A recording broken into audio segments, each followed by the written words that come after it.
वाराणसी से है। प्रधानमंत्री नरेंद्र मोदी ने अपना नामांकन भर दिया है।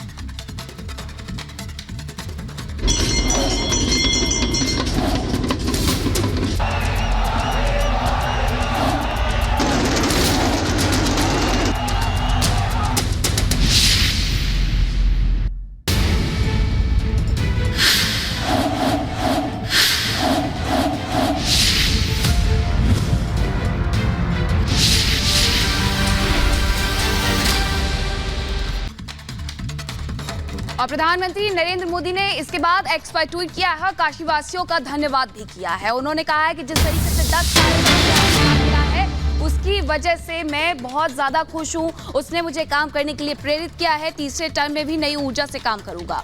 वाराणसी से लगातार तीसरी बार नामांकन करके बेहद उत्साहित हूं। बीते 10 वर्षों में आप सबसे जो अद्भुत स्नेह और आशीर्वाद मिला है उसने मुझे निरंतर सेवा भाव और पूरे संकल्प के साथ काम करने के लिए प्रेरित किया है। पीएम ने साथ ही ये भी लिखा है कि आपके भरपूर समर्थन और सहभागिता से मैं अपने तीसरे टर्म में भी नई ऊर्जा शक्ति के साथ यहाँ की चौतरफा विकास और जनता जनार्दन के कल्याण में जुटा रहूंगा। जय बाबा विश्वनाथ। कल भी हमने देखा था किस तरीके से एक लंबा रोड शो हुआ था। बाबा विश्वनाथ के दर्शन किए थे, पूजन अर्चन किया था। उसके बाद आज मां गंगा का आशीर्वाद लिया है। काल भैरव में जाके पूजा अर्चना किया और उसके बाद नामांकन भरने के लिए पहुंचे हुए थे। और इसी के साथ प्रधानमंत्री ने कहा है कि 10 सालों में मुझे जो आशीर्वाद मिला है उसने कहीं ना कहीं मुझे काम करने के लिए प्रेरित किया है। और यही वजह है कि 10 सालों के बाद काशी किस तरीके से बदली हुई नजर आती है, किस तरीके से वहां पर विकास हुआ है। प्रधानमंत्री नरेंद्र मोदी जिन्होंने काशी के आसपास के 8 गांवों को गोद लिया है, उनमें किस तरीके से विकास हुआ है। उनके संसदीय क्षेत्र में जाएं तो वो यही कहते हैं, हमें अपने सांसद के तौर पर प्रधानमंत्री नरेंद्र मोदी ही चाहिए। और एक और बड़ी खबर आपको बताएं, दिल्ली शराब घोटाले को लेकर बड़ी खबर मिल रही है, जहां आम आदमी पार्टी भी घोटाले में शामिल है।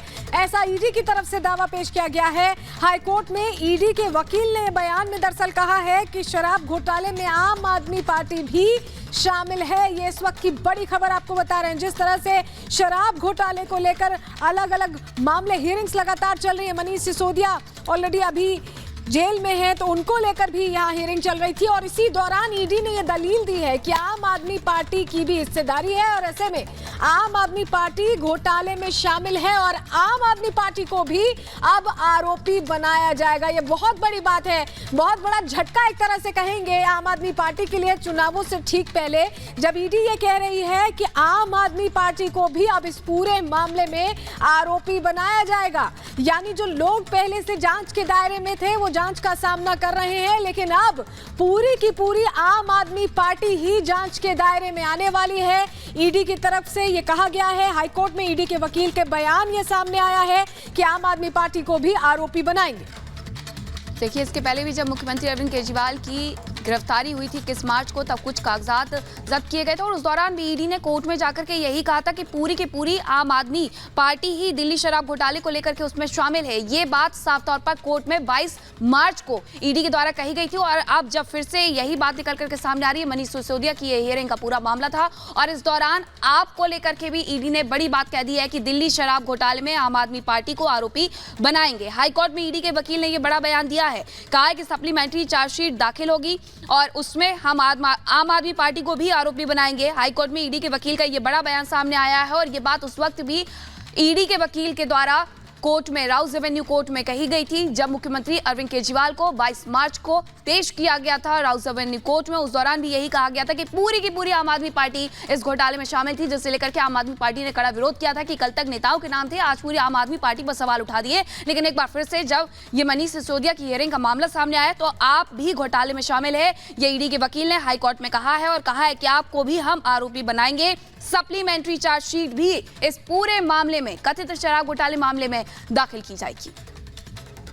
तो बड़ी खबर लगातार आपको बता रहे हैं और उस वक्त की सबसे बड़ी खबर समझिए, क्योंकि चुनावों से ऐन पहले ईडी का ये कहना कि आम आदमी पार्टी को भी आरोपी बनाया जाएगा, ये बड़ा नुकसान पहुंचा सकता है आम आदमी पार्टी को। सप्लीमेंट्री चार्जशीट दाखिल होगी। ईडी की तरफ से ये कहा गया है दिल्ली का शराब घोटाला जो आम आदमी पार्टी की पहले ही गले की फांस बना हुआ है। तमाम जो बड़े चेहरे रहे, नंबर 1, नंबर 2, नंबर 3, आप नाम ले लें किसी का भी, सत्येंद्र जैन से जब शुरुआत हुई थी उसके बाद एक एक कर बड़ा चेहरा, मनीष सिसोदिया की बात कर लें, संजय सिंह की बात बात कर लें, अरविंद केजरीवाल खुद अभी कुछ दिन पहले अंतरिम जमानत पर बाहर आए हैं। तो कुल मिलाकर अभी जो मामला है वो बहुत ही गंभीर आम आदमी पार्टी के लिए घोटाला पहले से ही बना हुआ था, गले की फांस बना हुआ था। और अब जब ईडी ने ये दलील दे दी है कि आम आदमी पार्टी को भी आरोपी बनाया जाएगा, यानी कि पूरी की पूरी आम आदमी पार्टी अब जांच के दायरे में आने वाली है। और इसका अर्थ चुनावों से ठीक पहले काफी बड़ा हो जाता है, बड़ा झटका लग सकता है, इमेज जो है एक तरह से वो टार्निश हो सकती है। तो ये बड़ी खबर इस वक्त की बता रहे हैं, जहां ईडी ने ये कोर्ट में कहा है, ईडी के वकील ने ये बात कही है कि आम आदमी पार्टी को आरोपी बनाएंगे।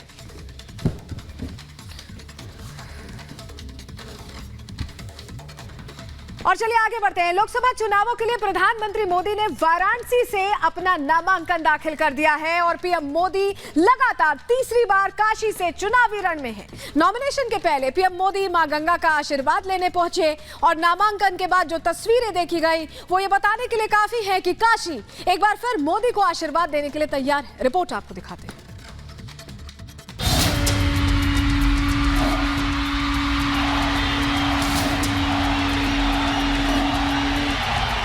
बाबा विश्वनाथ की नगरी काशी, भारत की धार्मिक राजधानी है काशी, ज्ञान का भंडार है काशी। 10 साल से प्रधानमंत्री मोदी का कर्म क्षेत्र है काशी। साल 2014 में प्रधानमंत्री मोदी काशी के प्रतिनिधि बनने आए थे। प्रधानमंत्री मोदी को मां गंगा ने बुलाया तो काशी के लोगों ने बाहें फैलाकर मोदी को अपना लिया। बाबा विश्वनाथ की कृपा से नरेंद्र मोदी 2 बार देश के प्रधानमंत्री बने और अब तीसरी बार प्रधानमंत्री मोदी ने बाबा विश्वनाथ का आशीर्वाद लेकर अपना नामांकन दाखिल किया। नॉमिनेशन से पहले प्रधानमंत्री मोदी मां गंगा के तट पर पहुंचे, विधि विधान से पूजा अर्चना की। उसके बाद काशी के कप्तान यानी काल भैरव के दरबार में हाजिरी लगाने पहुंचे। काल भैरव की अनुमति लेने के बाद प्रधानमंत्री मोदी ने 11:40 पर अपना नामांकन दाखिल कर दिया। प्रधानमंत्री मोदी के नामांकन के दौरान सीएम योगी, गृह मंत्री अमित शाह, रक्षा मंत्री राजनाथ सिंह और 11 राज्यों के मुख्यमंत्री मौजूद रहे। इस दौरान प्रधानमंत्री मोदी के प्रस्तावक भी उनके साथ नजर आए। प्रधानमंत्री मोदी के प्रस्तावकों के नाम उनकी जीत की गारंटी को दुगना कर रहे हैं। इस बार प्रधानमंत्री मोदी के 4 प्रस्तावक बनाए गए हैं, जिनके जरिए बीजेपी ने वाराणसी के जातीय समीकरण को साधने की कोशिश की। जानकारी के मुताबिक बीजेपी के चाणक्य कहे जाने वाले अमित शाह और राष्ट्रीय महामंत्री सुनील बंसल ने 50 नामों पर मंथन करने के बाद 4 नामों पर फाइनल मोहर लगाई। ब्राह्मण समाज से गणेश्वर शास्त्री, ओबीसी समाज से बैजनाथ पटेल और लालचंद्र कुशवाहा को चुना गया। वहीं दलित वर्ग को साधने के लिए संजय सोनकर को प्रधानमंत्री मोदी के प्रस्तावक बनाया गया। नामांकन दाखिल करने के बाद प्रधानमंत्री मोदी जब कलेक्ट्रेट से बाहर आए तो एनडीए का शक्ति प्रदर्शन देखने को मिला। प्रधानमंत्री मोदी के साथ गृह मंत्री, रक्षा मंत्री, 11 राज्यों के मुख्यमंत्रियों के साथ साथ सहयोगी दलों के नेता भी दिखाई दिए। नॉमिनेशन में पहुंचे इन नेताओं में प्रधानमंत्री मोदी की जीत और 400 के टारगेट को हिट करने का दावा किया। नहीं, बिल्कुल प्रधानमंत्री जी के नामांकन में हम तमाम एनडीए के सहयोगी दल हम लोग आए थे और मुझे लगता है हमारे गठबंधन की ताकत ही यही है कि जिस तरीके से पूरा एनडीए एक साथ एकजुट है।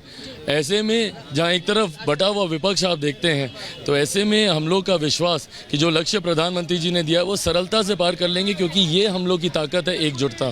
देख, बनारस का अपना एक सिग्निफिकेंस महत्व है। यहाँ से चुनाव प्रधानमंत्री को चुना जाता है धरती से।